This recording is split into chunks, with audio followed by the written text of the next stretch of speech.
There is no gainsaying that the choices we make in life come with consequences. From the company we keep, the places we go to, and even what we consume, especially when it comes to drug use and alcohol.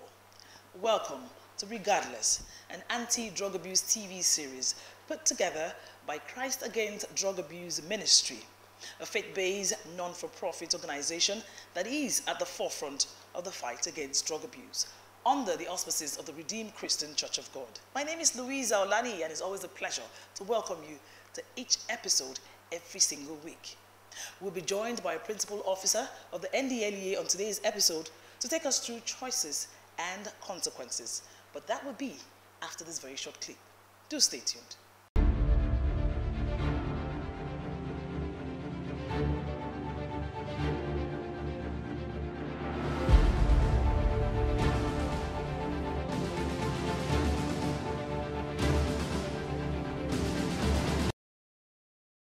My sister, don't be angry with me. Oh, you know now, with all the vigilating and all the exam scripts that I'm marking, I barely have time for myself. Please sit down. Thank you. My sister, the same thing with me. How everybody now? My sister, you know the normal drill when it comes to the end of semester now. All the marking of exam scripts. And then the palaver of having the children at home all day. Well, let's say I'm managing. What of David? Is he around? No, he and Tehila went out with their dad. Tehila calls it Father's Day Out. They didn't even tell me where they were going to. Well, it is good you're all alone at home. Why? Is there a problem? My sister, there is a very big one. What is it? It is David. I think we're having problems with David. David? How? I went to see his HOD the other day. On another matter, at the middle of the conversation, his matter came up. David is performing badly on his academics. His grades are very bad. To my own understanding, I think he's skipping lectures. An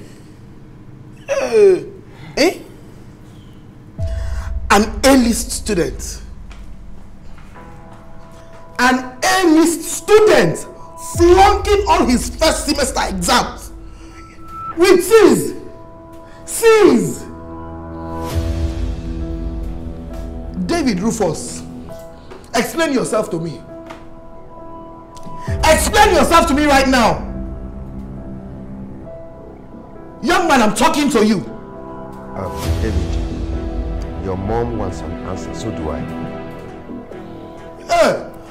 Lord Almighty, oh Lord of hosts, as I descend, escort me with the... Wait now. Wait. Honey, take it easy. Take what easy? Honey, leave me, oh. Let me kill this boy with my bare hands, so that I will know I did it. How can I be busy training other people's children to excel? With flying colors, and this one wants to disgrace me. Leave me, oh. Honey, leave me. Honey is our only son, no? Don't kill Honey. My sister, please, take it easy. Beating him will not solve the problem. Please calm down. Did you see the way the boy was looking at me? That boy has grown wings, and I will clip them for him. He has forgotten the type of mother that he has. You people should have just left me to just kill him with my bare hands. Honey, that is not the way. What do you mean that is not the way? Then what is the way?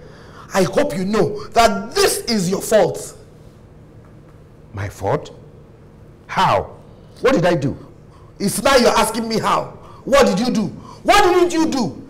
Every time I try to curb his excesses, you would be defending him, weren't you? So, what is wrong with him taking a bottle or two? He's an adult. Congratulations! That's your idea of being an adult. They say he and his friends go about drinking. Is that not the report we got? Well, you have just been awarded a medal for an ideal role model. So now you blame me. I go out of my way to work to make sure that I provide for this family. Eh? You as a teacher, is it not your job to imbibe the right characters into your children? Oh, now you know that I'm a teacher that imbibes right characters. Is it not your own job to be an ideal role model to your son? Every time I query him about his excesses, what do you say? Leave him, Joe. Boys will always be boys. Congratulations. Your son is now a tout and a hooligan. Both of you listen. Listen. That is not the way to go about it. Please calm down. Maureen, sorry, don't bother yourself. Like she said, he is my son and I'm going to deal with it in my own way. I'm sorry for you being dragged into this issue. Rufus, your children are my children. They are my children. Going forward, you are hereby grounded. You go to school and concentrate back home. No more friends, no more pocket money. In fact, I will personally take you to the school in the morning, and your mother will be there to bring you back home at the close of school. Is that understood? Yes, sir. Good. You can go back to your room. Hey, young man, come here. Your phone. Can't you hear me? I said, give me your phone. From now on, you have no contact with the outside world. You go straight to school and you come home. Oh, Mommy, you know I need my phone. Rufus! David, do not try me. Oh, no. Don't dare. David, you had your mother. Give her the phone.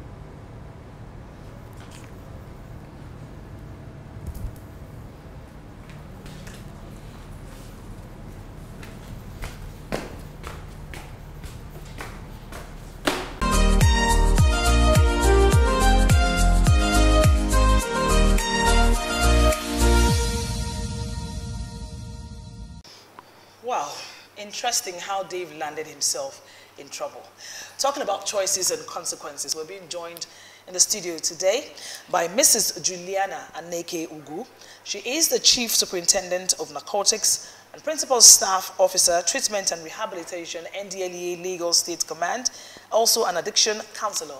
Join me to make welcome Mrs. Juliana Aneke Ugu. You're welcome to the show. Thank you for having me. Now, you've looked at that video, how the family, David's parent, all what had happened there. I want to look at that video through your eyes. What do you make of that video, first and foremost? Okay, we're talking about choices and consequences. All right, so the choices that David had made over a period of time had landed him in the trouble he found himself. So he may have been following peer pressure and hanging out with wrong friends and getting into all manner of things, and his grades were dropping.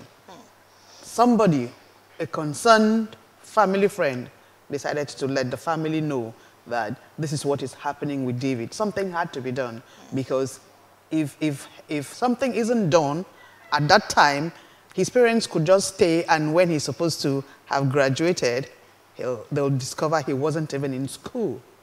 So when the family found out, they had to take steps to remedy the situation. Let's talk about the parent.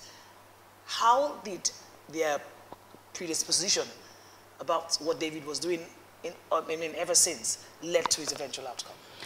All right, I had the father talk about, 1 or 2 bottles doesn't harm. So probably that's what he felt. A man will always be a man. I heard the mother say that. So it means that over time there had been, if you listen to the conversation between the mother and the father, you will perceive that there's been arguments on parenting. Their parenting style had given them this ground for argument at home. The man talks about men will always be men. So he allowed the boy, he was indulged. David was indulged over a period of time, and he seemed to kind of take some things for granted. And sometimes all the time, when we indulge children, they take it for granted. They go beyond what we think we want to allow because children get up to a lot of things. So from the house, from the beginning, the choices of the parents in their parenting style was what led first to David taking the steps he took and getting to where he got to. All right, talking about choices and, you know, what parental style, I mean, I grew up to a time where, I mean, having to come take a sip from daddy's table, daddy's cup wasn't, you know, a big deal. We also have a particular sector, or will I say region of the country where a newborn is given some sort of alcohol, you know, in the tongue to show that, I mean, naming and all of that. So how do all of these practices, you know, indulge these children, like you said, and eventually turn them out to be, you know, things that the society might not even be able to control? Okay, you see, the brain of every human being doesn't get fully developed until from the age of about 25. So, our choices as parents with our children most times contribute to how the children turn out. You talk about the naming ceremony in some parts of the country where they do with alcohol. You talked about taking a sip from daddy's cup. I know a lot of people do that. A lot of people do that. There is a video that trended I think it's still in circulation, where a woman gave her child, that boy is not more than 3, a bottle of beer. They were drinking and partying, and she was dancing and feeling good. And it was on video. The first time I saw that video, I tell you, I cried.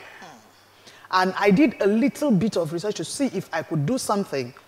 Unfortunately, I couldn't do anything. That is child abuse of its highest order.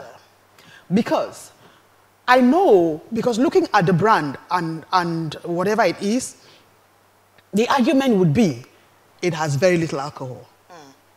Compared to what? The mother might take that drink and won't feel anything because it has very little alcohol. But what is the state of the baby's brain compared to the volume of alcohol in that drink? You know, so the choices, the way the woman has allowed, the things she has allowed into the boy's life, as the boy grows older, the brain begins to be altered. Don't forget, alcohol is a psychoactive substance. Like every other psychoactive substances, they get into the body and they alter the way the body functions. These things get into the brain and alter the way the brain functions. And then it is worse if the brain is not fully developed. So it affects the brain and changes the way the brain works. It affects decision making, it affects judgment, it affects learning ability, it affects everything. Now, I mean, we hear that we're all wired differently, and genes and everything, so the quantity I take might not affect me like you said. So how do we draw the line? Is there like a standard acceptable quantity, you know, and for who, so that it doesn't, you know, go overboard? Well, it is said that there is no telling how the body is going to react to the next substance intake. So there is no telling what quantity is good and what quantity isn't good. Now, for the socially acceptable substances, like we talk about alcohol, it is advisable that a person grows until about age 25 and above, when we are sure that the brain has matured, has developed to the point of being able to handle these things. Then the person himself or herself will be able to decide, okay, so after taking this quantity, I couldn't do this and I could do this. Are you saying even 18 years is too young? 24 years is too young. Wow. So who now plays the standard of 18? I say drink responsibly, and I tell you an adult is 18. I don't know. That's why advocacy is something we need to really handle rigorously, vigorously, seriously. Because I don't know who plays the standard. How do you make of how the parent, especially the mom, is handling that issue? Is it enough to just ground him and that's okay? Okay, I think that the mother was a bit harsh, right? I agree. Every normal person, every normal parent will be apprehensive. Every normal parent will be alarmed. But the best thing to do is to handle it wisely. First, have a discussion, a conversation with the young man. And so parents, everybody, we need to arm ourselves with the knowledge of these substances, how they work, how they affect our lives. So the best thing to have done would have been sit down with David and have a conversation. All right, we'll take a break at this point. When we return, we're still talking choices and consequences. Stay tuned, we'll be right back.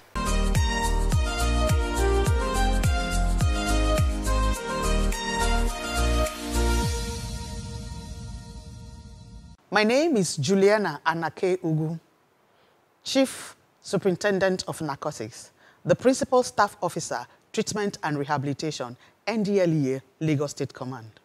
Addiction is a chronic relapsing brain disease characterized by the compulsion to seek and to use the substance of choice regardless of consequences. This means that a person may have started voluntarily, but over time it becomes compulsive. So, watch what you do. Check your actions. It is better not to start than to get in and get stuck.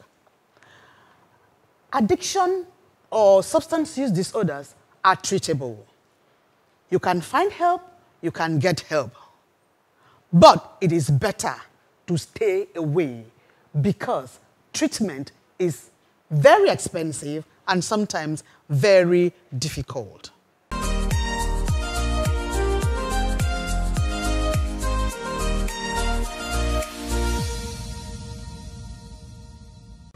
You're still watching Regardless, Nigeria's #1 anti-drug abuse TV series put together by Kadam under the auspices of the Redeemed Christian Church of God. And today on the show, we've been talking choices and consequences. Thank you again, ma'am, for those insightful comments before that break. And now let's move over to some of the findings you've had on your table concerning this issue we are talking on ground. What are the most common excuses, the common complaints that you hear on a daily basis? Okay, we're talking choices and consequences. All right.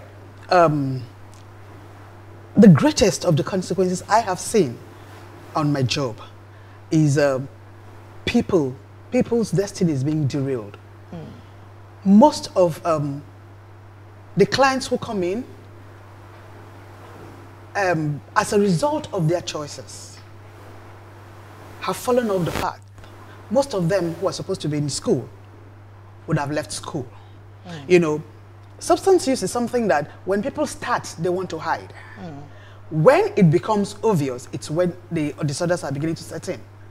What are disorders? Disorders are the consequences from substance use. A child who was in school no longer goes to school, no longer attends classes, grades drop like we saw in that clip, and having problems at home. Normally when these children come in, when these clients come in, there is always a problem of he has stopped going to school or she has, her grades are dropping. So that's one of the consequences. That's one of the things I see every day. Most times when the children come, they tell you, I no longer want to go to school. I just want to be a musician. And my question is, why should everybody become a musician? That's where the body is. What's going to happen to our health in a few years from now if everybody becomes a musician? What's going to happen to our auto shops? What's going to happen to our engineering workshops? Who's going to be doing other kinds of things if everybody is a musician? So, and funny enough, you keep them in facility for a few weeks and you ask them to go back to, you ask them when they came in, do you write songs? Yes. Okay. Yes, you're inspired. Okay, yes. So they write the songs. And then when they are sober, you ask, can you go back to the things you wrote? And the person will tell you himself or herself, it doesn't make sense. So are you trying to say that some of the songs we listen to today are written under the influence of substance or drug or whatever? I wouldn't know. Because the people who write songs, they have written the songs and they are singing. So they are productive. I don't know how they write their songs. I'm talking about the people who come to me. Because when they come, they would have stopped being productive. That is why they come in the first place. So you said to the person, from the first day, you're doing motivational interview, you're debriefing, you're asking questions, and the person tells you, I don't want to go to school anymore. I just want to be a musician. I know I am good at music, blah, blah. And so you keep the person for a week or two, and you say to the person, let's revisit, you know, our conversation of the other day from what you were saying. Do you still want to write songs? Look at the songs you have written. The person says to you, it doesn't make sense. So what I am saying is, we're talking about choices and consequences. Now, a person who takes the choice of doing this and later looks back and sees that, okay, I am drifting because I was supposed to be in school studying a particular course, and now the person has left school. School didn't pause.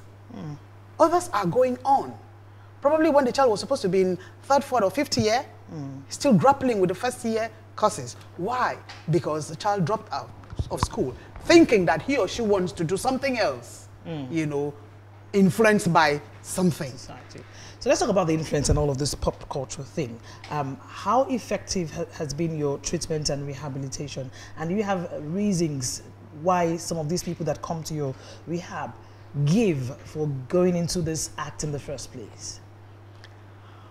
Well, the people who come won't give you reasons for going. They'll just tell you this is what they have discovered. They have discovered their talent. But I believe that pop culture has a great influence on this, on all of this, especially our youth. You know, they see the glamour. They see the beauty. They see the glamour. I think that's just the word. They see the glamour. Flashy cars, flashy lifestyle, fun. It looks like fun. On TV. They don't know. They don't take time to find out what goes on behind, in real life, behind the scene. In reality, what's going on. They don't take time to find out. So pop culture, to an extent, has influenced, you know, the way the youth, the younger ones, perceive life generally. So what's the NDLEA doing? Because, I mean, I would say kudos to the General Bubamaro-led NDLEA today, all of the strides they've been making. What are you doing to stop the proliferation of some of these illicit drugs in the country? And what are the most crazy ways some of these things find their way into the society? Let's wrap up with that. Crazy ways, you say. Very crazy ways you wouldn't want to know. There are lots of ways that I would not want to divulge on earth. But I want to say that the NDLEA fights the drug war from two fronts. We do supply reduction and demand reduction. So, supply reduction, interdiction, arrest, and all of that. But right now, we want to focus more attention on demand reduction. Because the man who makes money from substance trade wants to make more money. So we need to take the message out there to let the people know that somebody is just making money. You need to take care of you. So we are focusing on demand reduction. So when we believe that when we focus on demand reduction, and when demand reduces, supply will take care of itself. It will reduce by itself by law of economics. Thank you very much, Mrs. Juliana Ekegu, for coming on the show and giving us such enlightenment as to the choices and consequences we make in life. I hope this drives home the message, and that always remember that the choices you make, like we say, comes with consequences. We can't leave the show today without appreciating our program sponsors, NEM Insurance, CFAX Group, and Fitsin Healthcare. Also our collaborating partners, the National Orientation Agency, NOA, and also the Nigerian Drug Law Enforcement Agency, NDLEA, doing a fantastic job. And to all the amazing crew members behind the scene. Remember, as always, regardless of how deep or how wrong the choices you must have made in life, regardless of how wrong the choices you must have made in life, remember, there's hope when you seek help. Louisa Olani is my name. Until we come your way again next time, same station, same time, don't do drugs. Bye-bye.